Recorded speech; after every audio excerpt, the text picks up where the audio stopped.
Oh, Canada, we stand on guard for thee. Oh, Canada, we stand on guard for thee.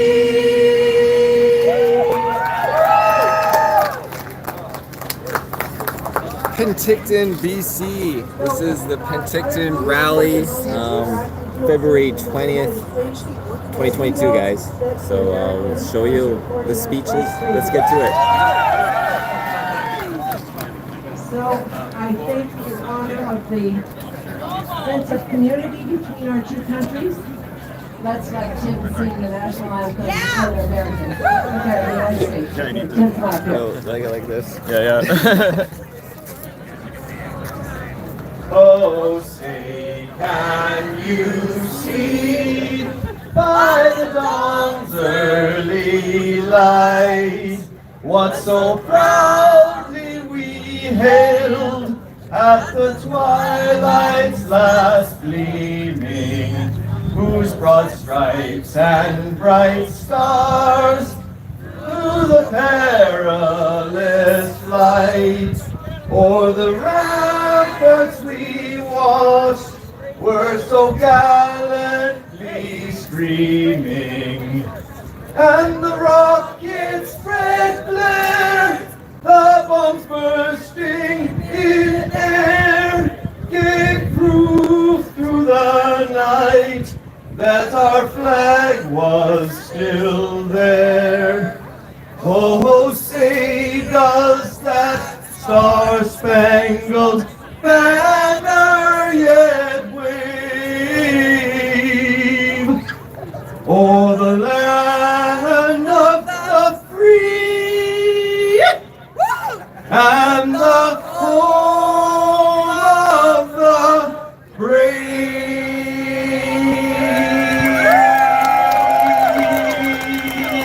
Freedom!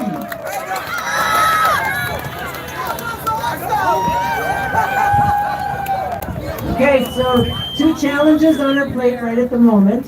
First of all, with the anti-protesters, do not engage. Do not engage. If they want to enter the conversation with you, walk away. Literally, walk away. Do not try to persuade them. Do not say we're here in peace. Do not say we're here for your freedom too. Turn around, walk away. No encounter at all. Because whatever happens, it's going to be turned into a problem. So we just have a situation like that right now. Although we are here with permission, and this isn't a street, there was a person who wanted to come through here to get out there onto that street, and somebody in our group pounded on her trunk or her hood, and so she has called the police. So let's not do that. Let's just make way. The best bet is to just be aware, be courteous, and don't try and make it us and them who's right and who's wrong, okay? So when the police come, the best thing to do is just Walk away. well, yeah. So I'm at a loss what to do about that. But there's no need to try and explain. Just say that we had received permission to be here, and so we were not aware that it could be used as a thoroughfare. Or just tell them to come and talk to somebody here, okay? All right. Sure. The best thing to do is pull a Sergeant Schultz. I know nothing. And then send them to Derek. Okay, so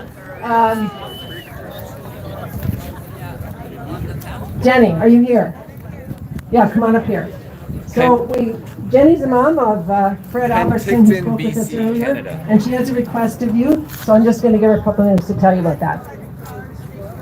Welcome, freedom fighters! Woo! Yeah. So I'm just going to be walking around asking for signatures. Our local Nordic Center, Nickel Plate Nordic Center, my family and I, we've been members for years. My Both my sons had it attached to their names, represented it. My son still represents Nickel Plate. They're having a race in a few weeks, but everyone volunteers. So my mom can't volunteer. 12 and up, everyone has to be double jabbed for their one-day outdoor event. So, this is disgusting. If we can't be free in the bush with our skis on in the middle of nowhere, guys, we're never gonna be free. We have to keep fighting. Yes. Our kids are getting poisoned. Yes. But we were recently at a race in Canmore, and we did see a girl drop. I've never seen that. She collapsed. 16 years old. You have to be double jabbed for the majority of these races. I've been fighting this all season for my son, for the future of our kids, and I'm just so disgusted. So I'm going to be passing this around, and yeah, don't give up. We can't be, I don't know, complacent. We have to hold these people accountable. It's time. So keep fighting. Thank you, everybody. I love you. And there's also one on the table, another for double signatures, but yeah, let's just keep it going. Hold the line! Hold the line! So on that hold the line, we did send out an email early this morning. Many of you probably didn't open it up before you came here. If you were in the same rush we were to get it out as you were to come here. But there were two things in there, and they had to do with what the truckers are doing in Ottawa now, and an initiative that's out there that is growing like mad. It's going viral.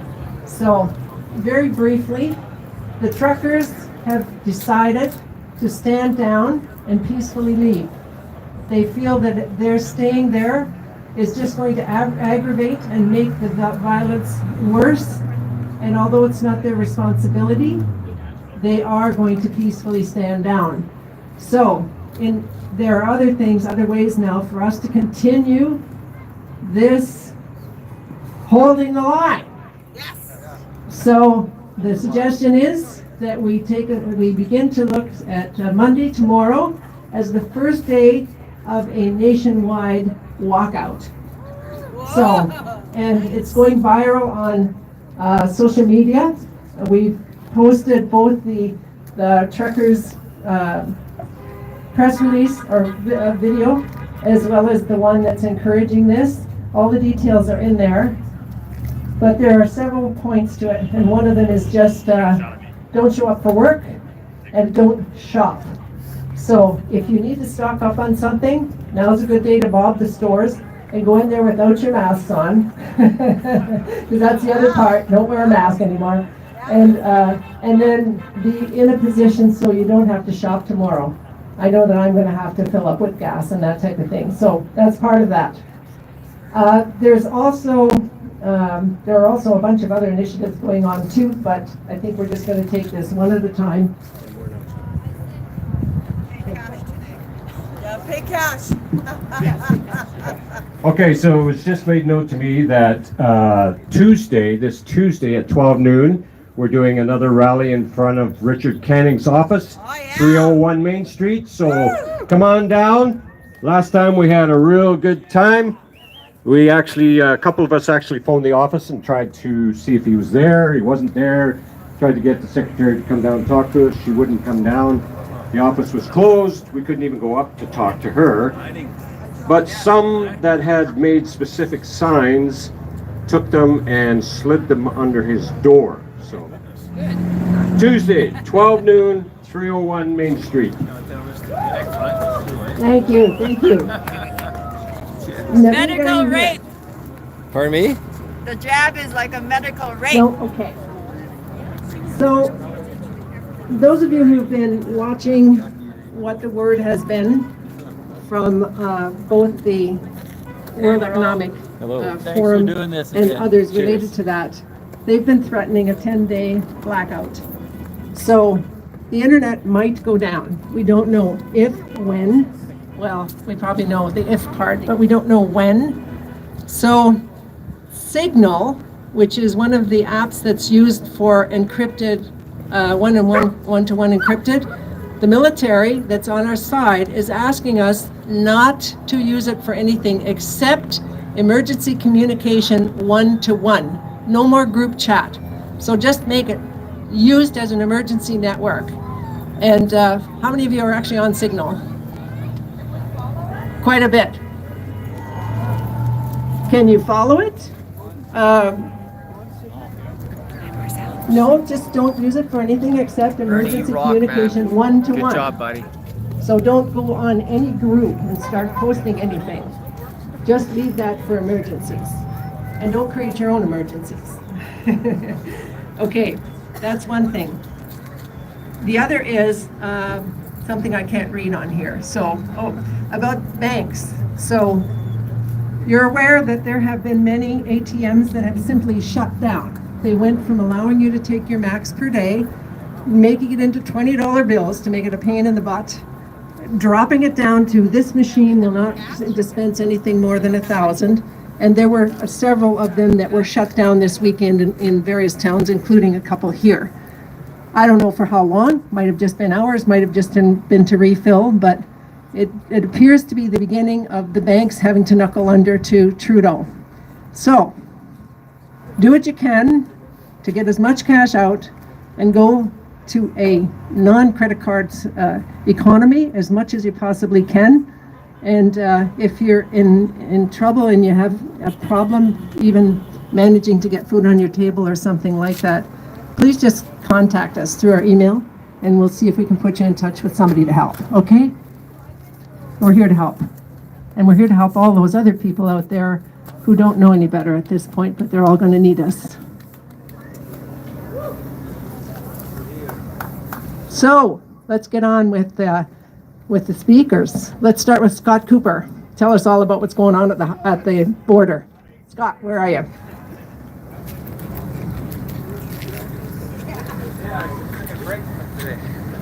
Good afternoon, everybody. How are you doing? Good. Soyuz is turning into something really beautiful. You know, we never saw it coming together the way it is. It's massive, it's huge, it's growing each week. It's just marvelous. It's just fantastic. We were pondering it with our organizers, Nessie and Jason and Marty Lizotte here and B. And we're seeing it as just turning into this template of what to do. Our relationship with the RCMP, Jason Beta, has been fantastic. The staff sergeant, the Canada Border Services Agency have been fantastic. We have open dialogue with them. So it's wonderful to have this symbiotic kind of relationship where we're all in this together. We're able to create disruption without closure, and we're all working together. So we're sending a message, we're sending a presence, and without being aggressive, it's like if we wanted to take this a step further, we can take this a step further, but we choose not to. And I think that's a really strong message. So Soyuz is coming along nicely. It was the first weekend for our campground. I got a farmer who's donated his field for the Soyuz for Freedom RV park, but it's not registered, absolutely. And yeah, we had security guards. The pedestrian plaza area was fantastic. The food truck was busy. The festive atmosphere. So yeah, go Soyuz and all of the South Okanagan. Yeah. We had some people comment on how well organized it was and how fluid it was, and it was one of the best rallies they've been to. And I was like, are you kidding me, man? I'm like hanging on by the string of my teeth there, and it's like chaos, right? But that wasn't the perception that we were giving people, so that was really nice. So yeah, really successful. Every Saturday we'll do it again. The convoy is a huge part. We lost some people, right? Because of the antics that took place in Ottawa. I think some people took a little time out. There's a few people that just a little bit scared, right? But at the same time, there was a huge influx of a new crowd of people that were maybe on the fence, and they took those antics in Ottawa as a catalyst to get them coming. So we had a huge influx of that, and I'm anticipating, So I'm anticipating next weekend's going to be even bigger, because I think those people that were a little bit fearful are going to come back, and now we have this new group. So it's just growing wonderfully. And once again, the feminine and the masculine, everything coming together with the RCMP is phenomenal. And just in closing, I was also had this sort of vision analogy of there is a virus out there, and the virus is the oligarchy. You know, it's the Klaus Schwabs and the JTs, the boy in Ottawa and all of his minions. And I saw the convoy coming down the highway, and I visioned it like we're we're the immune system of humanity, you know? We're like the white blood cells coming to the infection, you know? Yeah.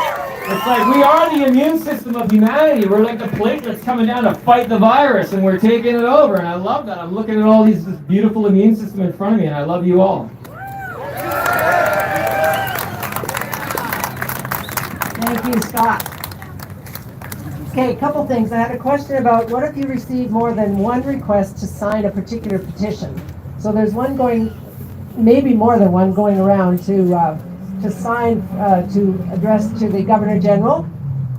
So my answer to that is, don't duplicate on the same document, even if it comes from different places.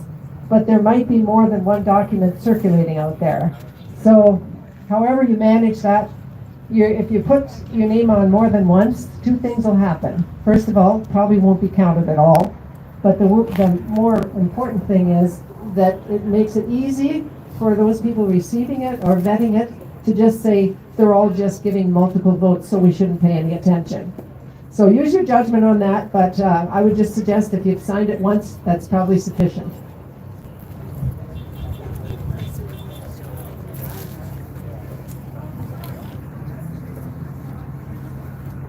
So what I've noticed about myself and about how we talk about us and them, so we still feel in our hearts that there's evil out there and we want to be against evil. So obviously there's an us and them that's easy to go into. But the part that we don't even realize we're doing is when we say things like that, we should all get together, you know, the First Nations and the Sikhs and the, you know, blacks and teens and all of that. We have it, it's still inside us that we're separate. So it is very important for us to work together, but it's also important for us to think about what we're asking. When we say join us, why don't we say may we join you? And in that way, make them feel that they are at least as important as us and that they are providing leadership for us, not just the other way around. So an example now is we have someone who's just checking to see the Sikh community, the Punjabi, the East Indian farmers who have settled here. And it turns out that the churches in the Punjabi part, I'm trying to think what the name is, Gurudwana, I believe they're called. There is one in town. They just open their hearts and their ceremonies to anybody who wants to come. In fact, some of them don't even have services. They just provide food every day. So if we can change our attitude to let's get them to join us, to why don't we join them, I think that we're going to find that the us and them division disappears very fast. And it's all about love on everybody's part. Okay, we've got a treat for you. Where are you, Bee? Okay, thank you. It's true, and it's in our own hearts, right? We struggle with things like that every day, dotting the I's, crossing the T's. Where are you, Bee? Right here. Okay, so she introduces herself quite well, and I think you're going to be very thrilled that Beatrice Weir made it a point to come here after being down in Osoyoos yesterday. Why don't we just have her come right on up here? Come on, Bee.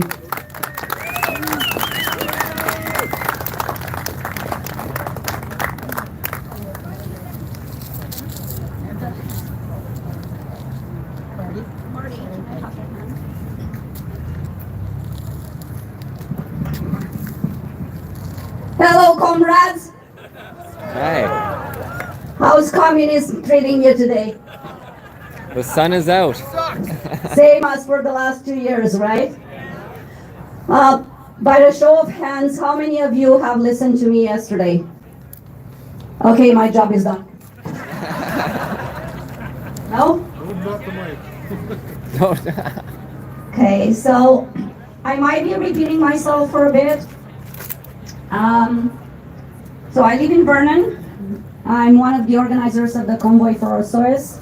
Been an activist for the freedom movement since the beginning, the very first day. I have done speeches all over BC since September 2020. And the main thing that I've been talking about has been the fact that I was born and raised in a communist country. And I fought in a revolution to get rid of communism.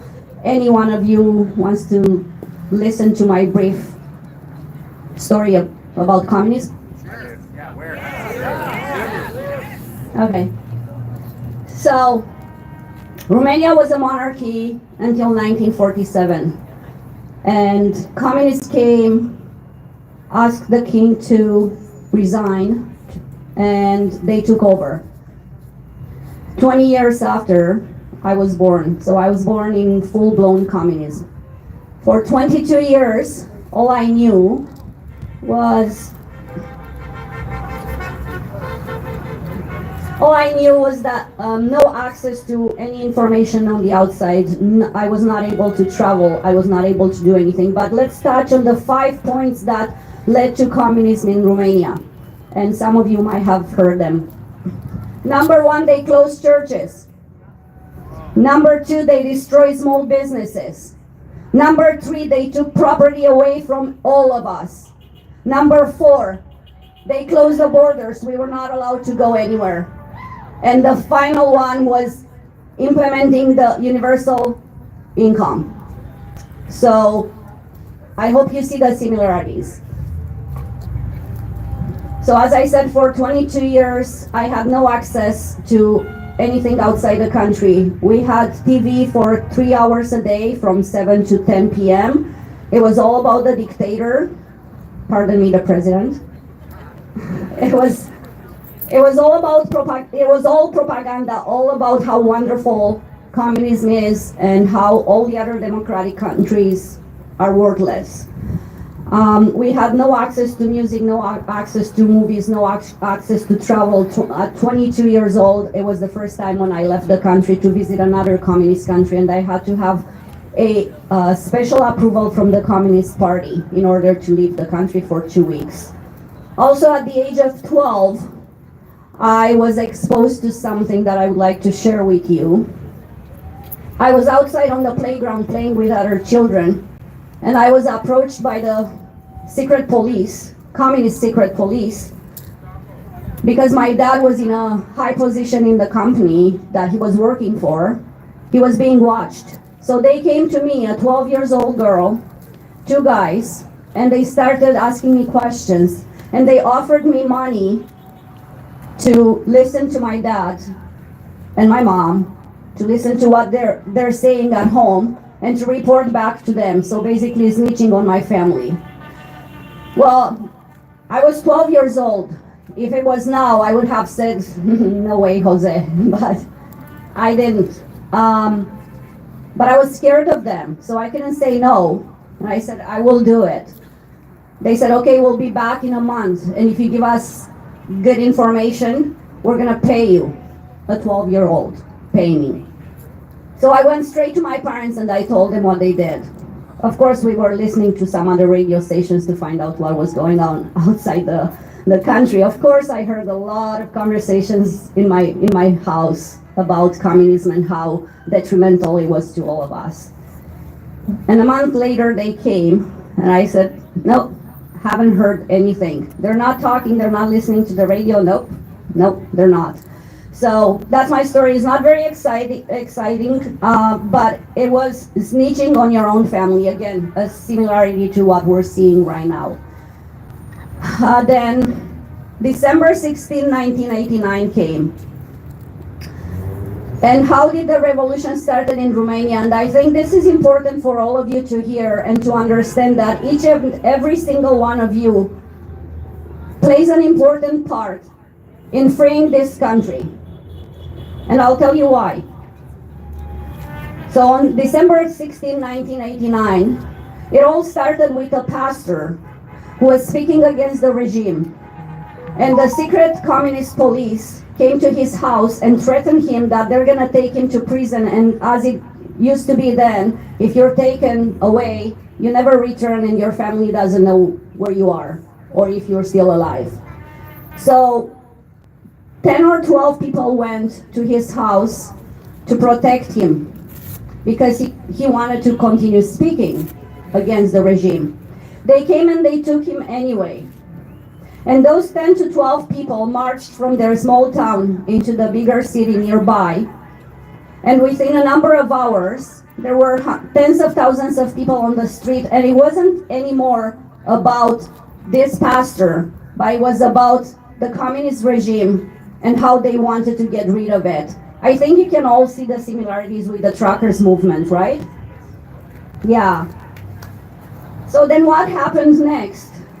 The dictator went to the Minister of Defense and said, you go in that city where the revolution actually started, and I want you to take your soldiers and I want you to get rid of those domestic terrorists. Again, listen to the language. By the way, I'm just gonna go back to another little thing that it just came to me. I grew up with this slogan. Well, actually, what did we hear? Let's say this. What did you hear for the last 2 years? What did they say to us? That you'll own nothing and you'll be happy, right? What I grew up with was, we are happy because we don't own anything. Again, similarities. Okay, back to the story, returning to the story now. So he says to the Minister of Defense, go there with your soldiers, and this has to stop. It cannot go any further than that city. And the Minister of Defense said no. He stood up and said no. Then the dictator actually threatened him and said, if you're not going, if you were not obeying the orders, you're gonna be killed. He said, kill me. So he died, and we heard on TV that he committed suicide. We all knew that he didn't. During this time, there was more and more unrest in that city. They called in the police, so the army stood down. Again, similarities. The army stood down, the police went there, and it's hard for me to talk because it brings a lot of memories now. In that city where it started, I did not live in that city, but the majority of my family was there, and I was wondering what's going on with them. So I got a phone call from a cousin who said, come here, you need to see this. So I jumped on a train and I went there. The distance was like from here to Vancouver. And I saw, and I'm sorry for the descriptive image right now, I apologize to children and everybody else. So there were naked bodies, dead people, naked, cut from the throat to the belly button, and then just saw with wire and put on the street so people see and people learn not to do anything against the government. It was, for me, being 22 years old, it was really hard. I went back home, I was in tears, and that was the moment when I said, I will fight until my last breath. We have to free this country.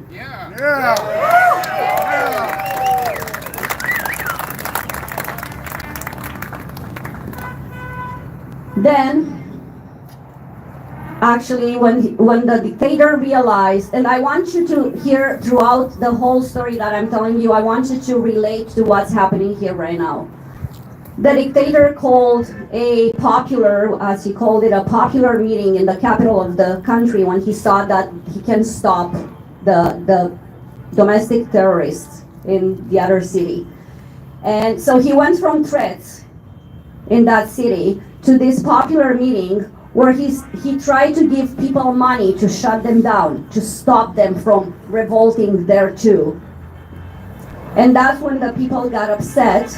There were tens of thousands gathered in that piazza where he was talking, and they stormed the parliament building and they tried to get to him. He flew in a helicopter. He was trying to flee the country. And what the people, the patriots, did, they went straight to the TV, the news, to the TV station, and they took over the TV station, and right there, live, they announced that the dictator has fled the country. So What happened next is he was caught, he was dropped off by the helicopter pilot on an empty field. He said, I don't care, I'm not taking you where you want to go. Picked up by a car that him and his wife were hitchhiking, and dropped in the middle of an army camp. And that's where they had a very fast tribunal, a trial, and he was executed on Christmas Day. Now, why was he executed? Honestly, we didn't want that. We wanted him to suffer for the rest of his life in a prison. We wanted him to live without food. We wanted him to live without electricity, without heat. We wanted him to experience everything that he made us experience for over 20 years. But it had to be done that way, because prior to this, he was very smart. He took orphans and he trained them, he housed them, he taught them, and they became his personal snipers. So when the revolution started, he had snipers on buildings that were shooting at us innocent people on the streets. I dodged bullets on the streets, not even knowing what they were. I'm lucky to be here, but I guess there is a God who wanted me to be here now.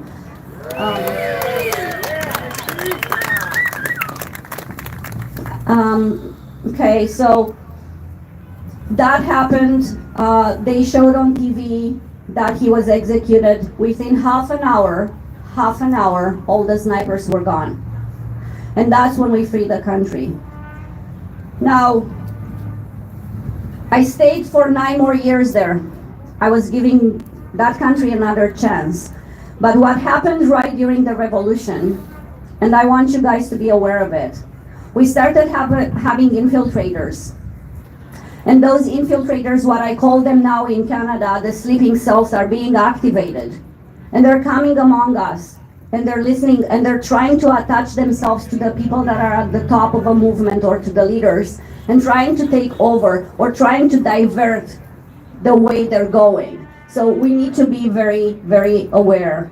And what happened, that's exactly what happened in Romania. We had a revolutionary, a patriot, that actually became the president of the country.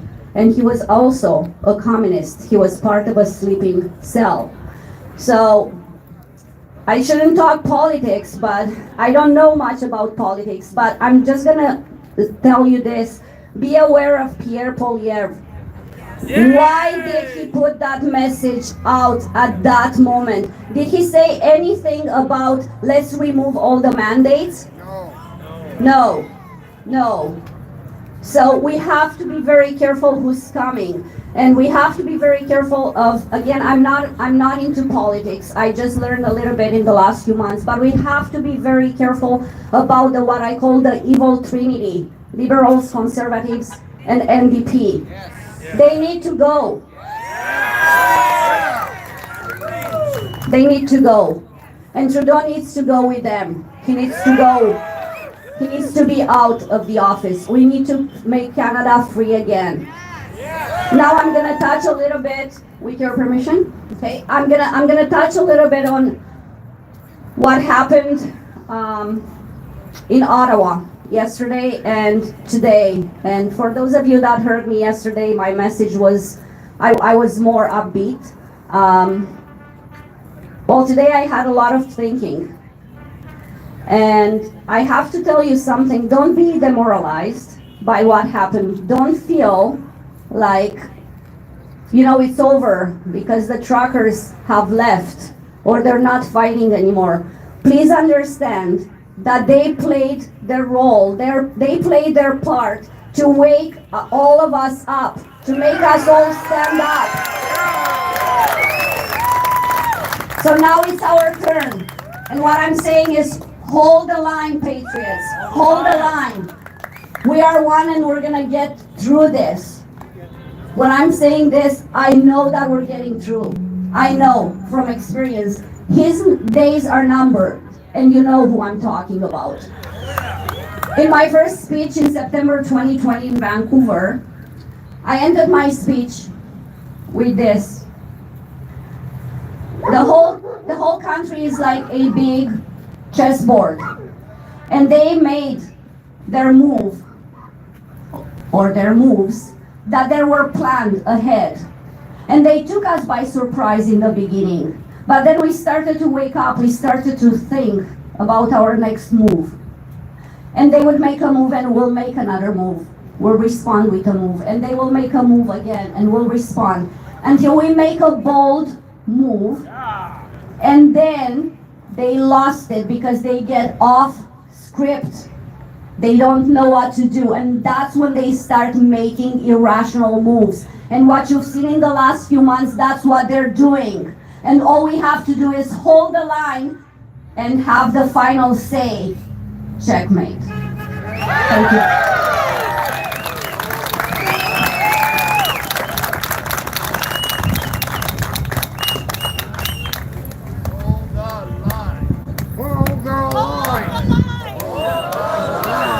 Hold the line. Hold the line.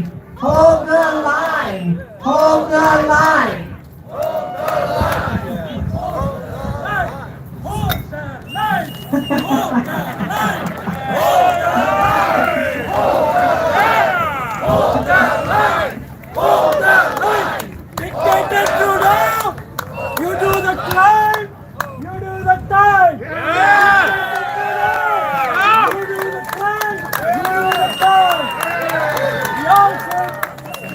Stand shoulder to shoulder. Fight for one thing is freedom. Freedom for us, freedom for the children, freedom for our grandchildren. Thank you.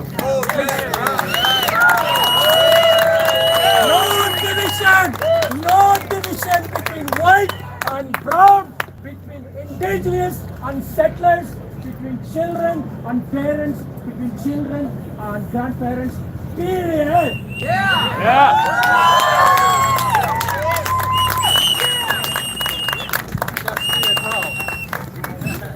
You're a warrior champion. Go, go, go. Go, go, go. Go, go, go. Did you miss me? I forgot two very important things and I think you all need to hear this. So yesterday we're coming with the convoy into Osoyoos and I'm in my car all by myself and I turned to God and I said, God, can you please give us a sign where Canada is going, what direction is going into? Just show me, give me a sign. And as I finished thinking that, there's a sign on the side of the road that reads, checkmate. And the other thing that I forgot to mention yesterday, and I think it's an important thing because we all need to hear this. Again, I'm in the convoy, I'm driving, and I received a message. I know I shouldn't read them, sorry. I received a message from a friend in Romania who said, we are gathering in all the cities in Romania. We have learned the Canadian anthem, we're having flags, and we're singing, and we're there with you.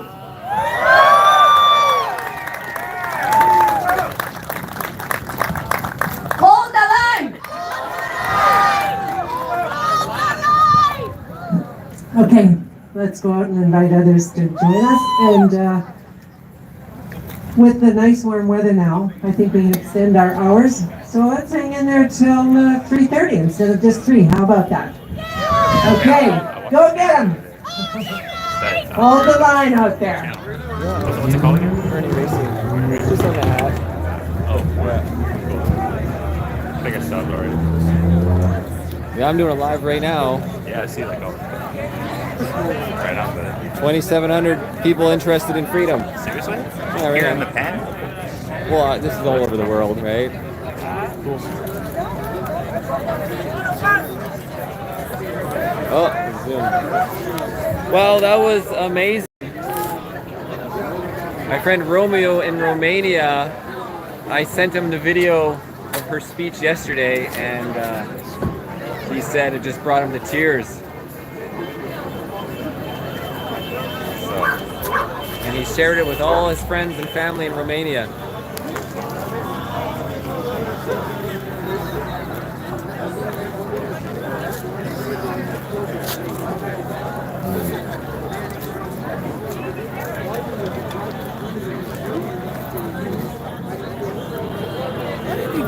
Call me This is actually sugar.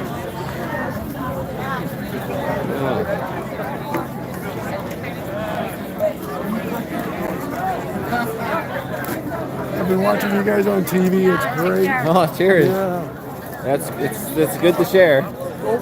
It's important.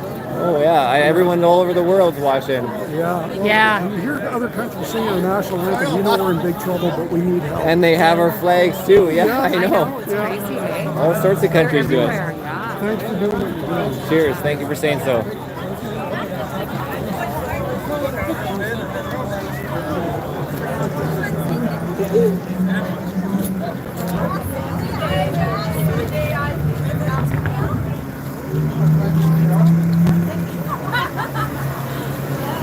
Wow, we got muffins. Brownies. Oh. You got CBD, THC in those ones, or just they're just normal? It's normal. Normal. It's a Canadian joke. Yeah. I'm Marcel. Hello again. Grab us for freedom. I'm out, yeah. Freedom. Ah, you're dragging down the brothers, Yes, huh? it's awesome. The Freedom Wagon. Sweet. Yes, and at the convoy I gave out freedom cookies. Oh, Did you get some? Well, you gave me a pack, and I gave one to my mom, and I told her about you, Yeah. and then we both had a cookie last night. So thank you. Awesome. A little sugar to keep me going at 5 a.m. last night. Yeah, you guys do such a fantastic job. Yeah, you'll have to check out the videos from yesterday. I was Yes. put them out, like that's why I was up all I night. didn't get home to 10:30 in Penticton Oh, here yeah. last night from the convoy in Australia. And you made it here today. Oh, you betcha. And how old are you? What year were you born? 1954. 1954. Yes, Okay. yes. And I come from a military family. My mom served in World War II Yeah. with two of her brothers, my uncles. And my mom had to make bombs, and she was very sad about that. Yeah. Because you have to blow up your brothers and sisters. You know, the government makes you fight against, and it's all about, countries. And my grandpa, he was in World War I in the cavalry. And he came home, so. And my mom said, I hope you never have to experience war in your Yeah, who would have time." thought? I never thought I'd have this in Canada and the whole world. The whole It's just world. a different way of how it's, by weapon, by Yeah, weapons and- information war. Exactly. Yeah, censorship. Yeah. Just on a mass scale. It's different kind of war. Well, thank you for telling us your story. Thank you, sweetie. And, Cheers. What's your name again? Deborah. Deborah. Deborah. I'll see you around, Deborah. Yes, at the rally, Freedom, in the Freedom Square.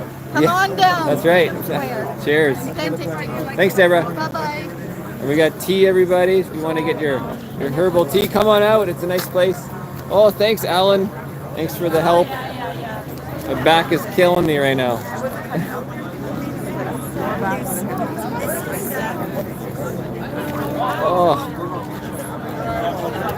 Oh yeah, I got terrible back pain. Got to get stretching back in the gym, back to dirt biking, but there's just no time for that stuff. This stuff is just non-stop. The news just keeps coming. I can't keep up. Hello, it's nice to see you at all the events. Oh, thanks for. I'm trying. Cheers.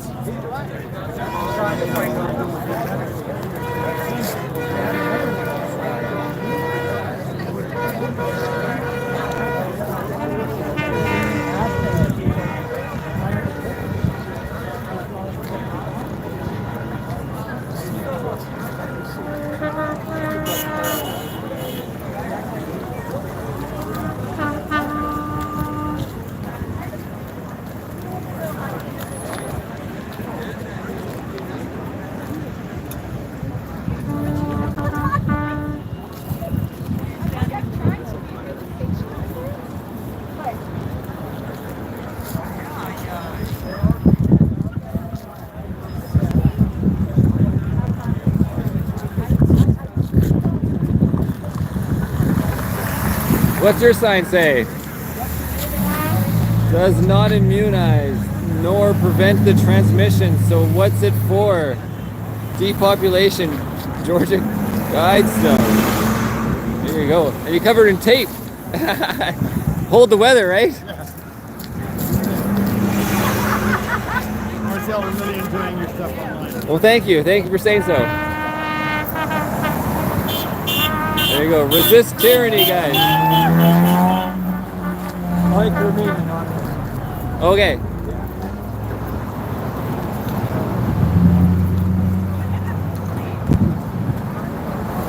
Hey Marcel, say hi to Marcel. Hello. Say you don't like the masks. I don't like masks. Yeah, neither do I. I don't even wear masks. Me neither. Me neither. But it's good to wear gloves because those will actually help your hands stay warm. Right? And what's your name? Audrey. Pardon me? Audrey. Audrey. I'm Marcel. We'll see ourselves on YouTube later. That's right. You'll be famous with those blue eyes. Look at those cute blue eyes. There you go. She's not shy. No, that's awesome. Bye. There you go. Just the simplest sign that you can have. Fuck Nobody's Trudeau. actually repping it, so like somebody has to. Yeah, yeah. It's just on the back of a fucking. old Milwaukee. Yeah. Put it to good use.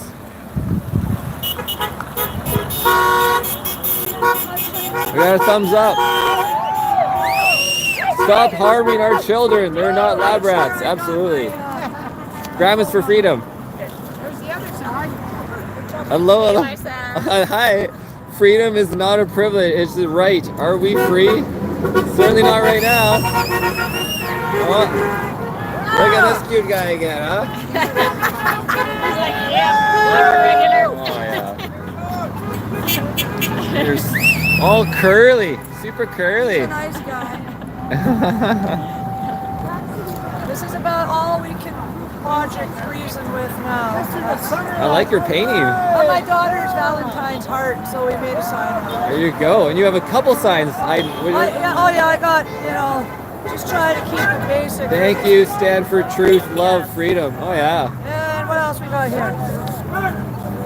Welcome. We got some hearts. We stand for everyone. All right. Just try to keep it positive. Great. And you got the little flags coming out of the hat. I like that. That's right. Trying to keep it positive. Yeah. Trying to keep the It's hard to find flags these days. No, everyone's sold out. Oh, I know. I saw your video. You went in with trying to get something. Yeah, well, at one store, I'm like, the funny thing is I'm already in it's just her and me in the store, and I'm already right in front of her talking. So, I mean, there's no logic. Oh, no, there's not. You can't make sense of nonsense. No, it's just not, it's a religion now. Yeah. It's a religion. Yeah, yeah. And they defend it with their life. Yeah. They're ready to punch you in the head. It's crazy. I was trying to figure out, is this like a corporation or family business, and she didn't even seem to know. Because I'm doing my job. Whatever that business, I was going to buy like $800 of flags if they had it. I have the whole package because it was like she was selling them for $10 a package because she There you go. Communism, you asked for it. Yeah, you asked for it. There you go. My body, my choice. Love those mother truckers. Couple of them in a row even. That's right. You guys must. How you doing today? I'm good. I'm tired. Yeah. Tired. I was up to 5 a.m. last night working. So I'm doing like, a good job, Marcel. I was closing my eyes during the speech, trying to just listen. Hold the line. Yeah. Did you see any of the videos I put out last night? We did. Yes, we did. With it was nice with the music artists too. Yeah, no fake news there. No. There you go. Oh, that's one of those new flags. If we can get a good win. Where did you find this flag? This one was in. Was on OK Falls on a OK flea Falls. market. Oh, nice. Somebody, I wonder if people just make them, if they can make their own, or you have to get them like mass produced. I don't know. Actually, I think I have a card from this guy. Somebody started making them like if they have a computer printer on the material. Yeah. Yeah. Yeah, I'll look into that. Sweet. I know more. I'd like a flag. And then another big Canadian flag on a pole with some duct tape. There you go. Yeah, well, I'd actually prefer no wind because it's cold when it's windy. We lost the sun. And here's Grandma for Freedom. You're really popular in my other video back in the Penticton here like a week ago. Oh, or 2 weeks ago. Oh, yeah. 2 weeks ago. I saw you. I was interviewing you right here. Yes. I took last week off and take care of myself. I still have a cough. Yeah, well, you don't want to get too cold. Make sure you take your vitamin D. Yes. My mom always reminds me, Marcel, do you take your vitamin D? Because there's no sun, and normally I'm inside on the computer all day long, every day. Really? Yeah, I don't get much sun. I haven't done much besides work lately, but it's all for a good cause. Yes, it is. Perfect. Why don't you remind everybody, what was your name again? Joyce. Joyce, that's right. Yes.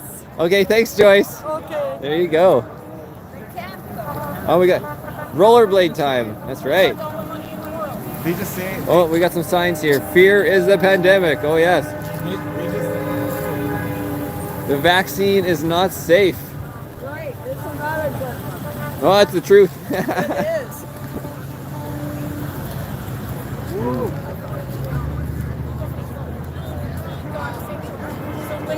Joyce is on fire. Yeah, that's right. Well, I'm probably going to close off the footage here. If you're on the board, you can't. Yeah, the happy vitamin guys. Well, it's time for some coffee. Gotta go make some brekkie. Oh, Skip's trying to call. I'll call you back, okay? That's the one